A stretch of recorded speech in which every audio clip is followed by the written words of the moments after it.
Good day, everyone. Hope you're enjoying your day. I was thinking about something today that's actually the last few days, and I was thinking about something that's kind of like, um, it can kind of weigh on somebody, or kind of maybe a dark side of my brain was thinking about something, and like it was something that I can't really, the more I thought about it was like the more I couldn't control what was going on with that topic. Slightly distressing, something to worry about, and I had no control over it, and it was a little bit bothersome. And I was thinking about how eventually I came to the conclusion where I was like, I have no control over it, so what can I do? Like how can I help? Um, and so I started thinking about like a question I asked AI, which is like, is it better to focus on things that you can control or things that you can't control? And the answer that it gave was like, focus on what you can control is almost always the better strategy. But the real power comes from understanding why and how to handle the things that you can't control without letting them run your life.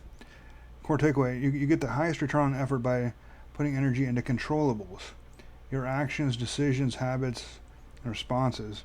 You get the highest peace of mind by accepting and strategically responding to the uncontrollables, other people, outcomes, randomness, timing. Both matter, but they matter in different ways. What you can control and why it's worth your time. These are the levers that actually move your life forward. Your actions, the only reliable predictor of long-term results. Your attention, what you choose to focus on shapes your emotional state. Your habits and systems, the compounding engine of progress. Your interpretation of events, the story you tell yourself, determines resilience. Your standards and boundaries, the architecture of your relationships and work. Focusing here gives you higher productivity, lower stress, more agency, better decision making, a sense of momentum. This is the stoic zone, where effort translates into real change. And what you can't control and how to handle it. These are the things that drain energy if you fight them.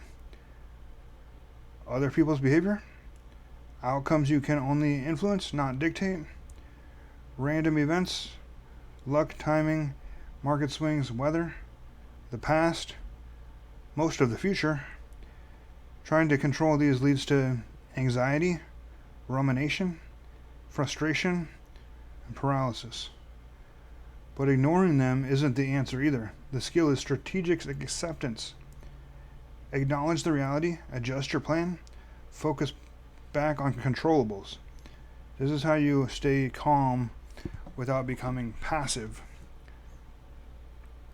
And the non obvious insight: people often think the choice is binary, control versus no control. The real mastery is distinguishing influence from control. You can't control whether someone hires you, whether someone likes you, whether a market goes up, but you can influence those outcomes through preparation, communication, strategy, and consistency. Influence is where most of life actually happens. Practice rule of thumb: use this 3-step filter. Is this fully in my control? Act decisively.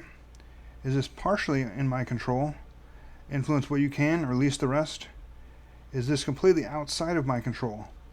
Accept it, adapt, move on. This keeps your energy where it produces results.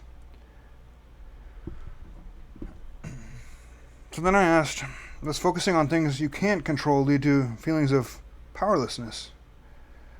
And the answer, and sort of like, it's like powerlessness and like, it could be like helpfulness or helplessness, could be like, like kind of a loss of like confidence, temporary, I hope it's obviously not permanent, but like, as long as you're focusing on things that you can't control, then you kind of feel powerless. But anyway, so does focusing on things you can't control lead to feelings of powerlessness? And the answer is yes. Focusing on things you can't control very often leads to feelings of powerlessness. And there's a clear psychological reason for it. Core answer: when your attention goes to things you cannot influence, your brain interprets that as being at the mercy of external forces, which naturally produces helplessness, anxiety, frustration, rumination, a sense that nothing you do matters. It's not weakness, it's how human cognition works. And why this happens, the psychology behind it. 3 mechanisms drive the feeling of powerlessness. Number 1, loss of agency. Your mind is wired to seek control.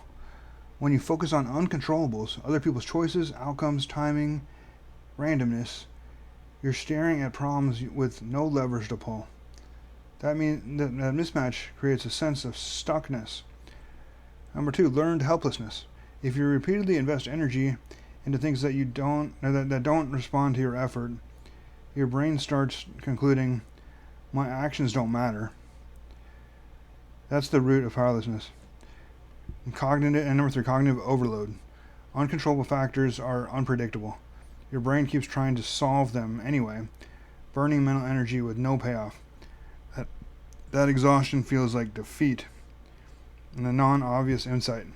It's not the existence of uncontrollable things that creates powerlessness, it's the focus on them. 2 people can face the same situation. One focuses on the uncontrollable, feels powerless. One focuses on their next action, feels capable. Same reality, different locus of control. What focusing on controllables does instead, it restores agency, clarity, momentum, emotional stability, and confidence. Because your brain sees a direct link between effort to outcome, even if the outcome is small. A question that sharpens your self-awareness. I asked the next question I asked was, do you have any good ideas as to how to increase focus on only things that are under my control? Answer is absolutely. And the good news is that increasing your focus on what is under your control is a skill you can train. The trick is to build systems that automatically pull your attention back to the controllable side of life instead of letting your mind drift into the chaos zone. Below is a set of practical, evidence-based methods that actually work in real life, not just in theory. Number 1, the 2-column reality check. This is the simplest and most powerful tool. On the left, things I can control. On the right, things I can't control. Then you ask one question: where does my next action belong? This instantly reduces rumination, clarifies priorities, restores agency. It's shockingly effective because it forces your brain to categorize instead of catastrophize. Number 2, the 90-second rule, neuroscience backed. When you catch yourself spiraling about something uncontrollable, pause and say, what is the next controllable action? Then give yourself 90 seconds to identify it. Your brain can't stay in an emotional overdrive for more than 90 seconds without fuel from your thoughts. Redirecting attention breaks the loop. Number 3, build a controllable first morning ritual. Before the day starts, list 3 controllable actions you will take. Examples: I will finish the first 45 minutes of my project. I will get a workout in. I will send the email I've been avoiding. This anchors your day in agency instead of reactivity. Number 4, use the influence versus control filter. Not everything you can't control is irrelevant. Some things you can influence. Ask, can I control this? Can I influence this? Or is this just noise? This prevents you from abandoning things you should act on while still avoiding the trap of trying to control the uncontrollable. Number 5, limit exposure to uncontrollable inputs. This is huge. Doom scrolling, checking markets constantly, refreshing news, replaying conversations, worrying about others' opinions. These are all uncontrollable magnets. Reducing exposure reduces anxiety and frees up mental bandwidth for things that you can actually shape. Number 6, practice micro-control shifts. Throughout the day, catch yourself and shift your focus from outcome to effort, from others' reactions to your delivery, from timing to preparation, from what might happen to what you'll do next. These tiny shifts compound into a calmer, more effective mindset. Number 7, use a nightly control audit. Before bed, ask, where did I waste energy on uncontrollables today? Where did I take action on controllables? What's one thing I'll do differently tomorrow? This builds awareness and gradually rewires your attention patterns. Number 8, the non-obvious insight. You don't eliminate focus on uncontrollables, you interpret it. The goal isn't perfection, it's pattern breaking. Every interruption is a rep. Every rep builds the muscle. So the next question I asked was, why do our minds sometimes focus on things we can't control? Our minds focus on things we can't control for reasons that are deeply wired into human psychology. It's not a flaw, it's a survival mechanism that sometimes misfires in modern life. Here's the real breakdown of why this happens. Number 1, the brain is built to scan for threats. Your mind evolved to constantly look for danger, uncertainty, and anything that could go wrong. Most threats in the past were external, weather, predators, other people's actions. Your brain still treats someone's opinion, market volatility, future outcomes, random events as if they're threats you must monitor. Even though you can't control them, your brain thinks paying attention equals staying safe. Number 2, uncertainty feels worse than bad news. Humans hate uncertainty more than negative outcomes. Research shows the brain prefers a known bad over an unknown maybe. So when something is outside your control, your mind keeps poking at it, trying to resolve the uncertainty, even though it can't. This creates overthinking, rumination, and what-if spirals, all driven by the brain's attempt to reduce uncertainty. Number 3, the illusion of control. Your mind often believes that if you think about something enough, you can influence it. This is why people replay conversations, obsess over outcomes, worry about timing, and try to predict others' reactions. It's the brain trying to recreate a sense of control where none exists. Number 4, social wiring pulls your attention outward. Humans are social animals. Your brain is constantly tracking approval, rejection, status, and belonging. These are all things you can't fully control, but your mind treats them as essential for survival. So it fixates. And number 5, negative bias. Your brain gives more weight to negative or uncontrollable information than positive or controllable information. Why?